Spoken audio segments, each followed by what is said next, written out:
नमस्कार, मैं हूं आपका दोस्त विजय विद्रोही। आप देख रहे हैं अनकट। तो सूत्रों के हवाले से बड़ी खबर आ रही है। खबर यह है कि अशोक गहलोत कांग्रेस अध्यक्ष का नामांकन भर सकते हैं, पर्चा दाखिल कर सकते हैं।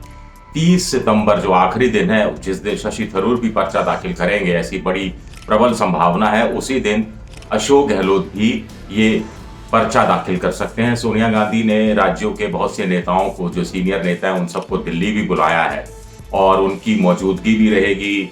सोनिया गांधी से मुलाकात होगी, उसके बाद पर्चा दाखिल करने का काम होगा। स्वाभाविक तौर पर अशोक गहलोत अगर पर्चा दाखिल करते हैं तो वो एक तरह से ऑफिशियल कैंडिडेट हो जाएंगे, अधिकृत उम्मीदवार हो जाएंगे। ऐसा नहीं है कि अधिकृत नहीं रहेंगे तो वो शशि थरूर से हार जाएंगे, लेकिन एक तरह से देश भर में कांग्रेस जनों को ये संदेश चला जाएगा कि अशोक गहलोत के हाथ के सर पर सोनिया गांधी का हाथ है। लेकिन अशोक गहलोत को तो कांग्रेस के हाथ को मजबूत करना है। कांग्रेस के हाथ को वो कैसे मजबूत करेंगे अगर सोनिया गांधी का हाथ उनके सर पर रहेगा? यानी फिर मेरा कहने का मतलब है कि ऐसे में फिर आरोप क्या नहीं लगेंगे, जो पहले भी गुलाम नबी आजाद आशंका जताते रहे कि जो भी होगा अगला प्रेसिडेंट वो कठपुतली प्रेसिडेंट होगा, वो एक तरह से खुद का उसका कोई व्यक्तित्व नहीं होगा।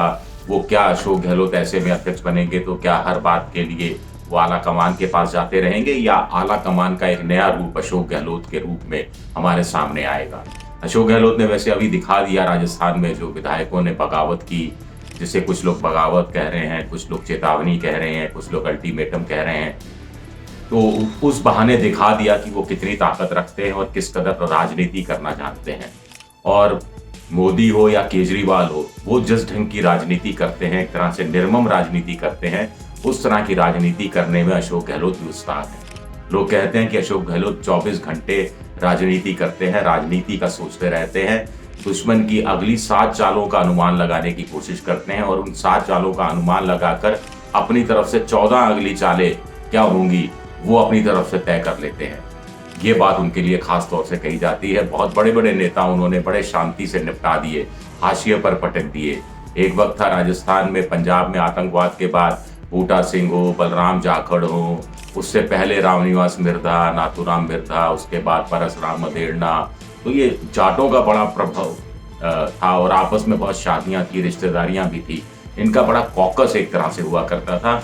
उसका सामना अशोक गहलोत ने किया। साथ ही साथ इसके बाद और उससे पहले भी वो हरदेव जोशी, उनका मुकाबला उन्होंने किस ढंग से किया।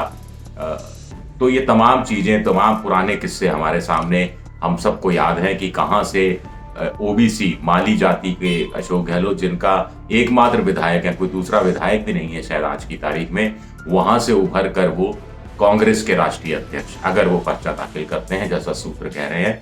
कुछ लोग कह रहे हैं इससे मोदी को डरना चाहिए, इससे केजरीवाल को थोड़ा सहम जाना चाहिए, क्योंकि इसी तरह की राजनीति अशोक गहलोत भी करते आए हैं। जिस तरह की राजनीति मोदी करते हैं, जिस ढंग की राजनीति केजरीवाल, अमित शाह वगैरह करते हैं, कि दुश्मन को पता नहीं लगने देना और दुश्मन का वार तमाम कर देना, सियासी बात हो रही है ये। और इसके साथ साथ इस तरह का ठंडी करके खाना, जैसे राजस्थान में कहावत है कि ठंडी करके खाना, तो वो ठंडी करके आराम से खाते हैं और दुश्मन को लंबी लड़ाई में परास्त करने में अपने सियासी दुश्मनों को अशोक गहलोत माहिर रहे हैं। और देश भर में जो अगर वो राजनीति करेंगे, कांग्रेस के अन्य राज्यों में भी इस तरह की राजनीति होगी। इस तरह से जैसा कि राहुल गांधी कहते हैं कि साहब विचारधारा आगे बढ़ानी है, विचारधारा ठीक है, विचारधारा से आपको आपके समर्पित कार्यकर्ता, कमिटेड वोटर का वोट मिल सकता है, लेकिन वोट बेस पर अगर आपको विस्तार करना है, आपको सत्ता में आना है, तो आपको राजनीति करनी पड़ेगी। सोनिया गांधी, प्रियंका गांधी और राहुल गांधी के बारे में खास तौर पे कहा जाता है कि राजनीति करना भूल गए हैं, राजनीति से करना कांग्रेस भूलती जा रही है। नहीं तो राजनीति करने में कांग्रेस इंदिरा गांधी के समय में बड़ी उस्ताद रही है, बहुत उस्ताद पार्टी रही है। और राहुल गांधी जिस अशोक गहलोत को चाहते हैं, वो इंदिरा गांधी के बहुत बड़े मुरीद रहे हैं। इंदिरा गांधी भी उनकी प्रशंसक रही। एनएसयूआई में अशोक गहलोत इंदिरा गांधी की वजह से ही आए थे, तो वहां से भी उन्होंने बहुत कुछ सीखा है और किस तरह से चतुर चालें खेलनी है। राजनीति की बिसात पर शय और मात का खेल है।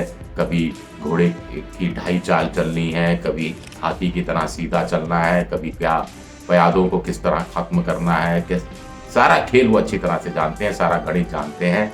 और अपोजिशन पार्टियों को साथ में लेना है। अपोजिशन पार्टियों में भी घुसपैठ कांग्रेस की करनी है। कांग्रेस को एक धुरी बन जाए विपक्ष की एकता की, इसके भी प्रयास करने हैं। साथ ही साथ राहुल गांधी को कांग्रेस का एक बड़ा चेहरा, बड़े मास्कोट के रूप में भी आगे लाना है और ये जिम्मेदारी भी अध्यक्ष रहते हुए अशोक गहलोत की होगी। हालांकि कुछ लोग कह रहे हैं कि उनके रहते हुए लोकसभा का चुनाव भी, उनके रहते हुए अगले 11 विधानसभा का चुनाव भी, अगर वो अभी अध्यक्ष बन जाते हैं तो इस साल बड़ी चुनौती गुजरात और हिमाचल होगा। उसके बाद उनका गृह राज्य राजस्थान होगा, मध्य प्रदेश होगा, छत्तीसगढ़ होगा। उसके बाद लोकसभा के चुनाव होंगे और 5 साल कांग्रेस का अध्यक्ष सत्ता में रहता है, यानी अध्यक्ष पद पर रहता है। ये हमें नहीं भूलना चाहिए। तो देखना पड़ेगा कि अशोक गहलोत किस तरह की राजनीति करते हैं और किस ढंग से अपने सियासी दुश्मनों को निपटाते हैं और कुछ सियासी दुश्मनों को गले लगाते हैं, ताकि कांग्रेस का विस्तार हो सके, विपक्ष एक मजबूत ताकत बनकर उभर सके और मोदी को उन्हीं की चाल के सहारे, केजरीवाल को उन्हीं की चाल के सहारे या उन्हीं का सहारा लेते हुए चित किया जा सके। ये बहुत बड़ी चुनौती अशोक गहलोत के साथ रहेगी। ये काम वो कर भी सकते हैं अगर उनको कांग्रेस के जो बड़े छत्रप हैं, बड़े नेता हैं, कमलनाथ हैं, दिग्विजय सिंह हैं, चिदम्बरम हैं, आनंद शर्मा हैं, अंबिका सोनी हैं, इस समय और भी जो तमाम दूसरे नेता हैं, उनका अगर उनको साथ मिलता है। शशि थरूर को वो जरूर अपने साथ लेकर चलना चाहेंगे। जैसा कि सोनिया गांधी जब अध्यक्ष बनी थी तो उनसे जितेंद्र प्रसाद हारे थे, लेकिन उन्होंने जितेंद्र प्रसाद को वरिष्ठ उपाध्यक्ष बना दिया था। तो संगठन की किसको वो जिम्मेदारी देंगे? मैं शायद बहुत आगे की बातें कर रहा हूं, लेकिन राजनीति बड़ा संभावनाओं का खेल है, तो इन सब बातों पर भी नजर रहेगी। शुक्रिया, बहुत बहुत शुक्रिया।